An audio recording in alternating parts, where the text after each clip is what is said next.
The old wooden box sat in the corner of my grandmother's attic, covered in a thick layer of dust that seemed to whisper secrets from another time. I had always known it was there, hidden away like some forbidden relic, but no one ever spoke about it. Not my parents, not even my grandmother herself.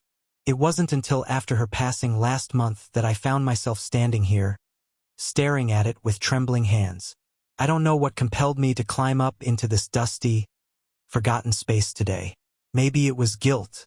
Guilt for never asking her more questions when she was alive, for letting her stories fade into silence as if they didn't matter. Or maybe it was curiosity, the kind that gnaws at you late at night when the world is quiet and your mind refuses to rest.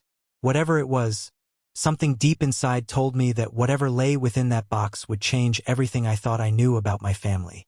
As I knelt down beside it, the floorboards creaked beneath my weight, echoing through the empty house.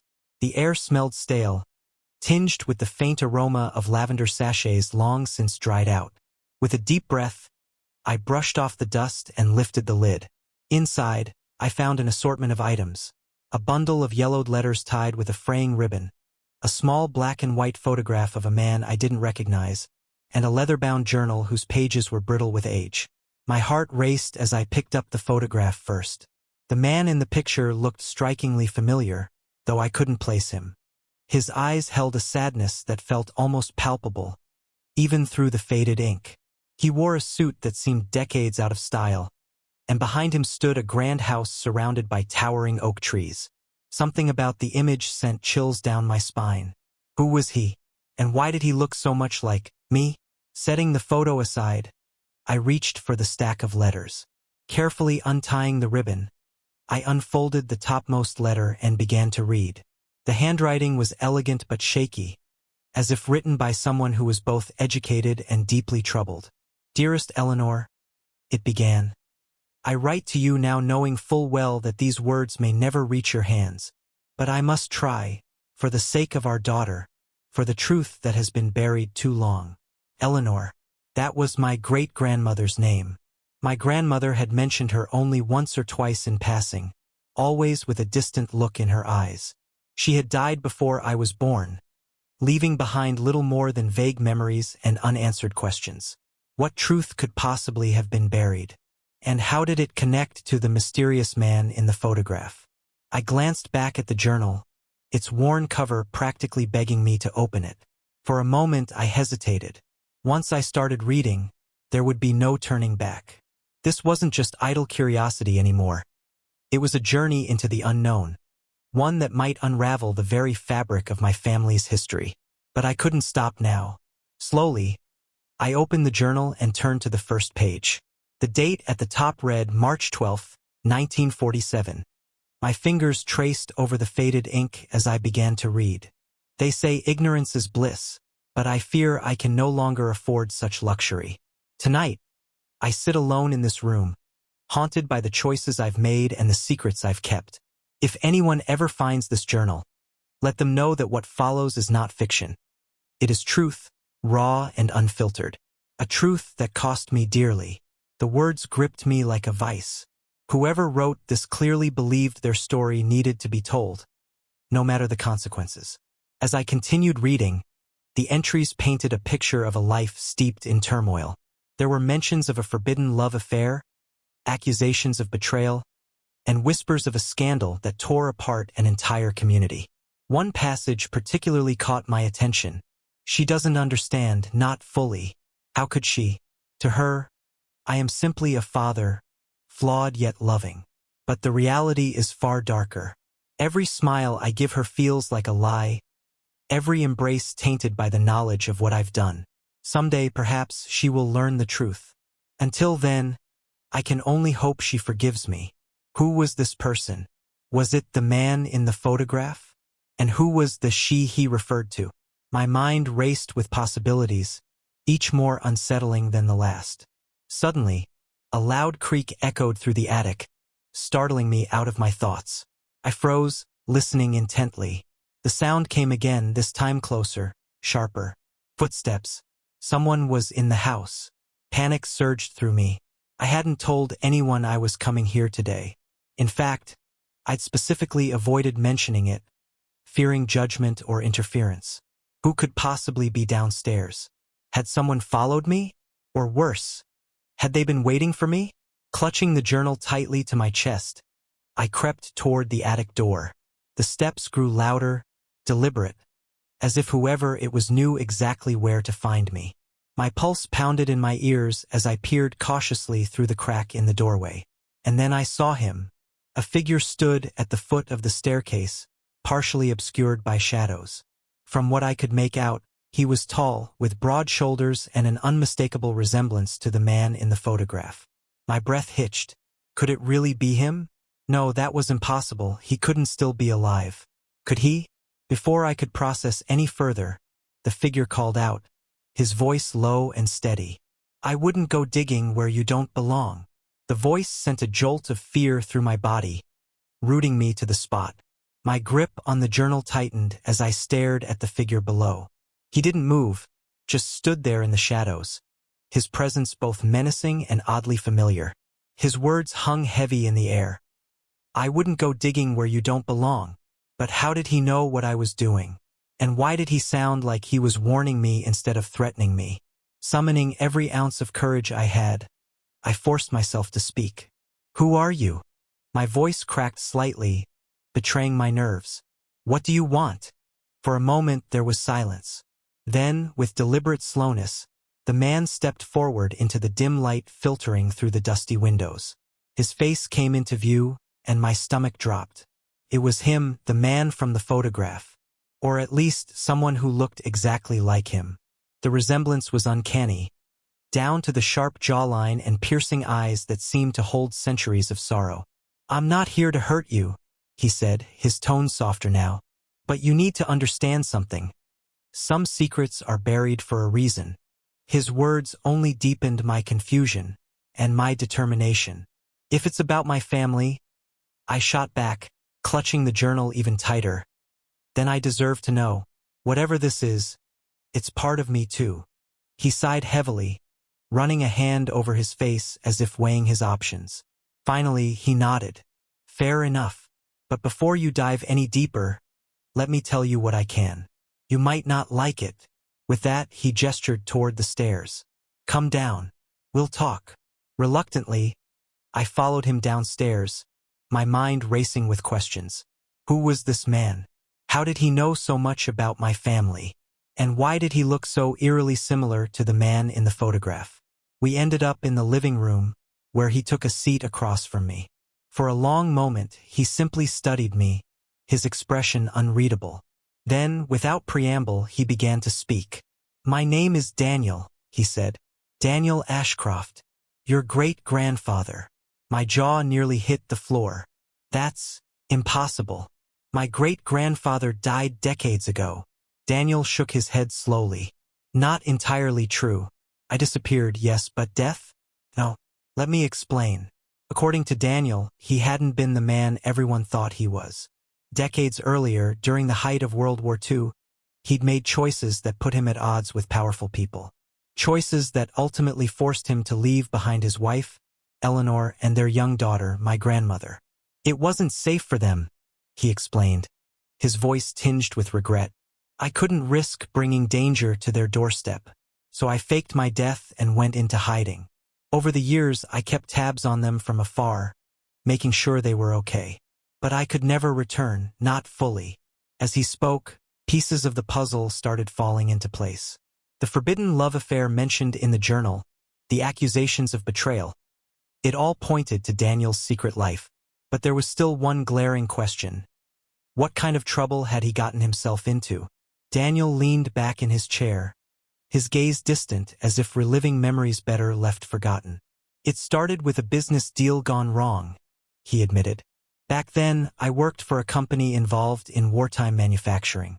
One day, I discovered evidence of corruption, illegal arms deals, embezzlement, the works. When I tried to expose it, they turned on me. They framed me for crimes I didn't commit and threatened to harm my family if I didn't disappear quietly. His confession stunned me. This wasn't just a personal tragedy. It was a conspiracy that reached far beyond our family. Suddenly, the weight of the journal in my lap felt heavier than ever. If Daniel was telling the truth, then the answers I sought weren't just about understanding my heritage. They were about uncovering a dark chapter in history. But why come forward now? I asked, my voice trembling. After all these years, why reveal yourself to me? Daniel hesitated, his eyes locking onto mine. Because you're the first person in generations brave enough to ask the right questions. Because the past has a way of catching up with us whether we like it or not. And because, he paused, his voice breaking slightly, because I owe it to Eleanor, to your grandmother, to you. Tears pricked at the corners of my eyes as I processed his words. All my life, I'd felt like something was missing. A gap in our family's story that no one wanted to fill. Now, sitting here with Daniel, I realized that the void wasn't just about unanswered questions. It was about connection, about knowing where we came from so we could figure out where we were going. Just as I was beginning to wrap my head around everything, Daniel's demeanor shifted. His relaxed posture stiffened, and his eyes darted toward the window. Following his gaze, I saw headlights sweeping across the driveway outside. "Who's that?" I whispered, panic creeping back in. Daniel stood abruptly, his movements urgent. "Listen carefully," he said, his voice low but firm. "You need to hide the journal. Don't let anyone see it, not yet. Trust no one, not even those closest to you. There are people who will stop at nothing to keep the truth buried." Before I could respond, the front doorbell rang, loud and insistent. Daniel glanced at me one last time, his expression grim. "Stay safe," he said, "and remember, the truth is worth fighting for." Then, without another word, he slipped out the back door, leaving me alone with the journal and the growing sense that I was in way over my head. Heart pounding, I quickly tucked the journal under a cushion on the couch. Just as I straightened up, the doorbell rang again, followed by the sound of someone knocking impatiently. Taking a deep breath, I opened the door to find a woman standing there. She looked to be in her late 40s, dressed in a tailored suit that screamed professionalism. Her sharp features and piercing gaze gave her an air of authority, though there was something unsettling about her smile. It didn't quite reach her eyes. "Can I help you?" I asked cautiously. "Yes," she replied, her tone clipped. I'm Detective Laura Hayes. "I'm investigating a case related to this property. May I come in?" "Detective? Case?" My mind raced as I tried to make sense of her sudden appearance. Was she connected to Daniel's story? Or was this just a coincidence? "Of course," I said, stepping aside to let her in. As she entered, I couldn't shake the feeling that I was being watched and judged. Little did I know, this was only the beginning. Detective Hayes scanned the room with a practiced eye, her heels clicking softly against the hardwood floor. She stopped near the couch where I'd hidden the journal, and my pulse quickened. Did she know it was there? Was this some kind of trap? "I understand you've recently inherited this house," she said, turning to face me. Her tone was calm but probing, like she already knew more than she let on. "Yes," I replied, trying to keep my voice steady. "My grandmother passed away last month. This was her home." She nodded slowly, her gaze lingering on me for a moment before shifting back to the room. "And have you noticed anything unusual since you arrived?" The question caught me off guard. What exactly did she mean by unusual? Did she suspect something about Daniel? Or worse, had she been watching me? My mind flashed back to his warning. Trust no one. "Unusual," I echoed, feigning confusion. "Not really. Just old memories, I guess. It's strange being here without her." Detective Hayes studied me for a beat longer, then smiled faintly. "Of course, losing someone close is never easy." She paused, as if weighing her next words carefully. "But tell me, have you found anything interesting while going through your grandmother's belongings? Anything that might seem out of place?" Her phrasing sent a chill down my spine. Out of place, like an old wooden box filled with decades-old secrets, or a journal that could unravel everything. "No," I lied, forcing a small laugh. "Just a lot of dust and forgotten trinkets. Nothing exciting." For a moment, I thought I saw a flicker of skepticism cross her face, but it vanished almost instantly. Instead, She reached into her bag and pulled out a photograph, one that made my blood run cold. It was the same black and white image I'd found in the attic earlier. The man who looked so much like me, standing in front of the grand house surrounded by oak trees. "This man," she said, holding up the photo. "Do you recognize him?" I hesitated, torn between lying again or confronting the truth head-on. But something in her expression told me she already knew the answer, and that denying it would only make things worse. "That's my great-grandfather," I admitted reluctantly. "At least I think it is. I'm still piecing things together." Detective Hayes raised an eyebrow, clearly intrigued. "Interesting, because according to our records, Daniel Ashcroft died over 70 years ago." Her words hit me like a punch to the gut. Records? What records? How deep did this conspiracy go? Before I could respond, she leaned in slightly, her voice dropping to a conspiratorial whisper. "Miss Ashcroft, I need you to be honest with me. Have you spoken to anyone else about what you've discovered? Anyone at all?" I swallowed hard, my mind racing. Should I tell her about Daniel? About how he'd appeared out of nowhere, claiming to be my long-lost great-grandfather? Something told me that wouldn't end well, not with the way she was scrutinizing me. "No," I said finally. "I haven't talked to anyone." "Why? Is something wrong?" She straightened up, tucking the photograph back into her bag. "Let's just say this case involves more than meets the eye, and people who are very interested in keeping certain truths buried." Her cryptic warning echoed Daniel's own words, sending a fresh wave of unease through me. Whatever was happening, it was bigger than I'd imagined, and far more dangerous. "Well," Detective Hayes continued, glancing around the room once more, "if you do find anything else, please don't hesitate to contact me.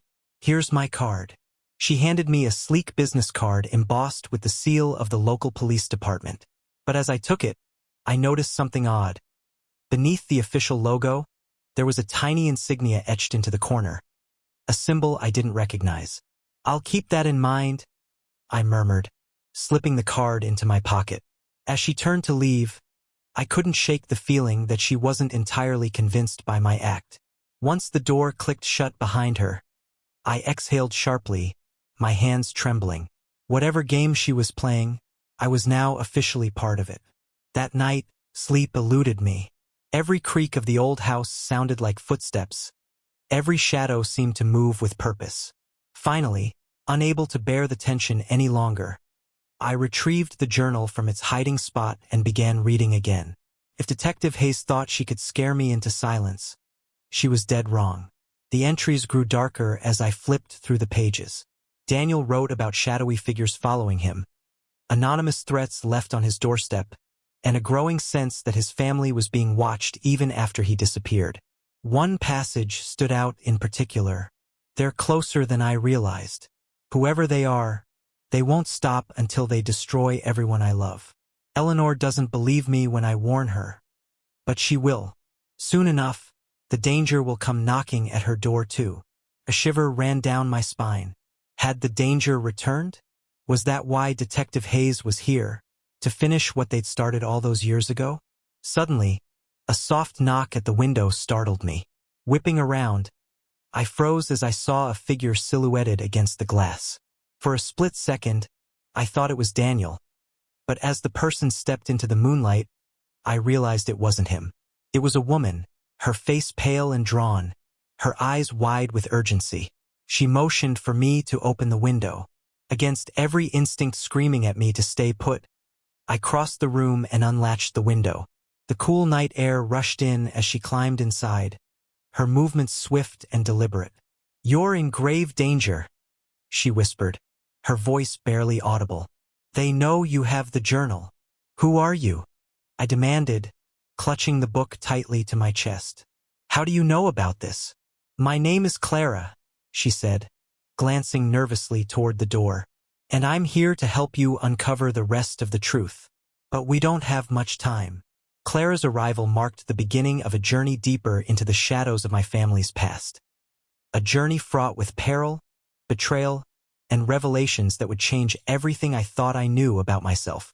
Together, we would piece together the fragments of history, confront the forces determined to keep them hidden, and fight to ensure the truth saw the light of day. But as Clara warned me later that night, not every secret was meant to be uncovered. Some carried consequences too heavy to bear. And yet I couldn't turn back now. Not when the answers were so close within reach. The end.